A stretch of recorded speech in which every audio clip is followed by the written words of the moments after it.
In this episode, we talk about linchpin habits.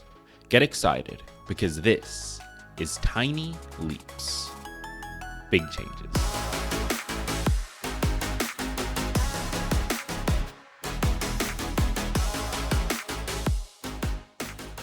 Welcome to another episode of Tiny Leaps, Big Changes, where I share simple strategies you can use to improve your life in under 15 minutes. My name is Greg Clunas, and today we're talking about the process of behavior change. Building habits, it can be challenging. It's a difficult process to go through, one that requires an enormous amount of mental energy, an enormous amount of physical commitment, and overall an enormous amount of work ethic. And these things, they don't always come easily. Sometimes we are more committed than others. Sometimes we're more confident than others. But life gets in the way. Life is a complicated mess of gooey nonsense that happens on a day-to-day basis. And when some of these things happen, it can make it more and more challenging to stick with the behaviors we know we should be doing.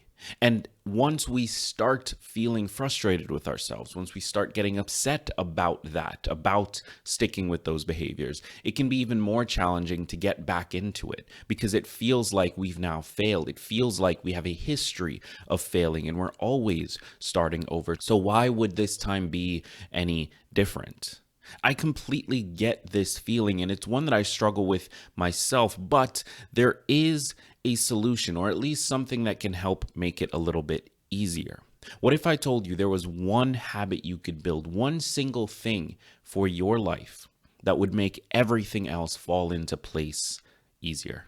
So the type of habit I'm talking about is the linchpin habit. Now, if you've never heard of it, a linchpin habit is a single habit that makes other habits easier. And it does this through a number of ways. There are a number of approaches that can make a linchpin habit effective, but one big one is that it's central to your life. So any habits that if you don't do them, you feel like your day is completely thrown off. You feel like you're struggling to catch up because you didn't do this thing. That is a linchpin habit.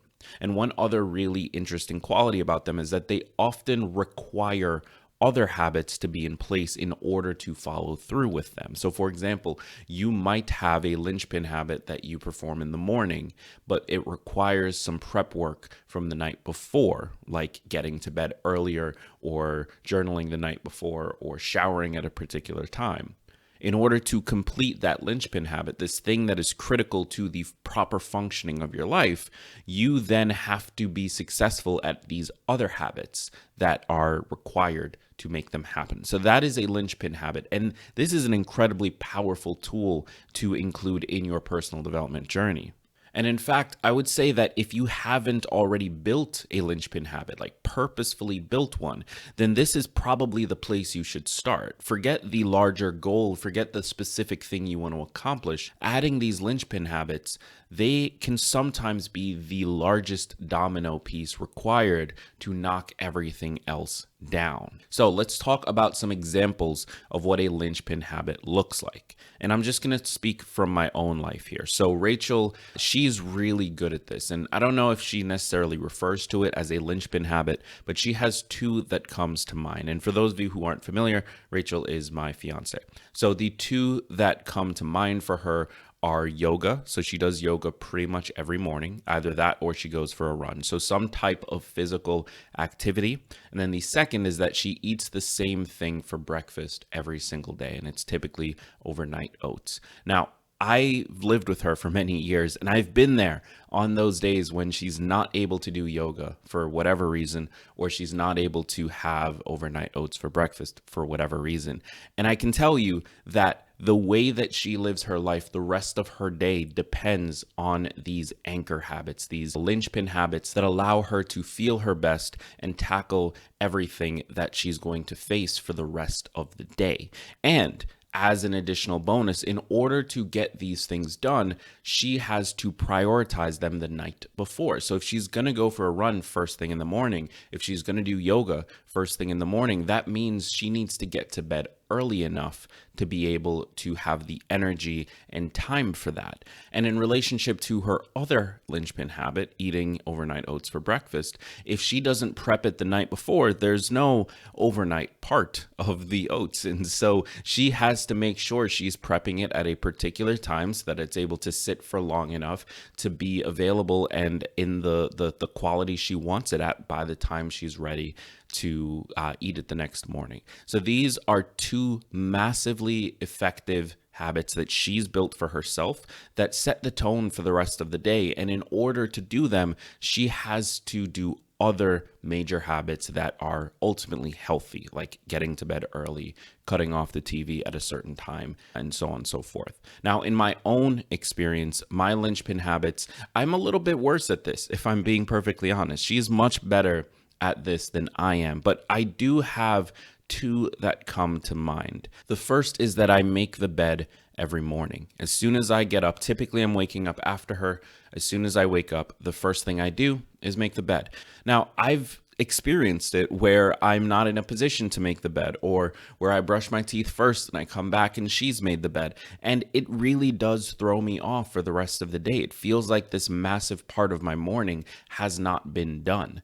And one of the interesting things about this as a linchpin habit is while it doesn't require any particular prep work the night before, it does set me up as far as my mindset goes for the rest of the day. It's this big, massive thing that has now been checked off that is important to me, that allows the bedroom to feel like a clean space by the time I get back to it at the end of the day. And it gives me the momentum I need to push into the rest of my day. And so I end up making better choices. I end up eating healthier or working out or whatever other things are important to me because of the latent effects of this one habit. And the other thing that I do that is a sort of a linchpin habit is in relationship to my work. So I do a lot of journaling around specific tasks related to this podcast or the app that I'm building or any of the other work that I do. And I do this not because it is necessarily the most productive use of my time. It takes me time to sit down and fill in the journal and do all of that stuff, but I do it because it allows me to stay focused. It allows me to prioritize better as I'm working on the tasks, and it gives me the flexibility to reprioritize when I need to. When something else pops up, I'm in a better position to shift my schedule because I've been going back to the list throughout the day and I've been filling in details about what's going on, why it's not working, why it is working, what has worked well or not, how much time I spent on it, and so on and so forth. So this is another linchpin habit that allows me to more effectively tackle my day and has these knock-on effects of allowing me to get work done sooner and take time off at the end of the day or on the weekend and get to bed earlier and all of these other things that are important to me and are important to my health, but maybe wouldn't be as possible without this one singular habit. So ultimately, linchpin habits are ridiculously important for the purposes of building other habits and reinforcing other behaviors, but they're going to be different for each person. They are unique to your life and your experience and what things matter to you. As we saw with the examples of Rachel's habits versus mine, she really prioritizes getting a workout done in the morning. It matters more to me to do a workout at the end of the day because that's how I wrap up my day. And so it ultimately comes down to you and what matters for you. But building a linchpin habit of any type will enable you to get more things done and be more consistent in the behaviors that you engage with. And if you aren't sure how to build that linchpin habit, if you don't already have one, then in tomorrow's episode, I'm going to give you two that I recommend starting with, the two most important ones that have affected my life directly. So if you're watching this in the future, you can go ahead and tap anywhere on the screen to find that. Or if you're watching it the day it goes live, then check out that podcast episode tomorrow. And with that said, I've been Greg Clunas. Thank you so much for being here. Be sure to click subscribe if you are watching on YouTube right now. And if you're listening on the podcast, find us on YouTube. Click the link in the description of the episode to find that. And remember that all big changes come from the tiny leaps you take. every day.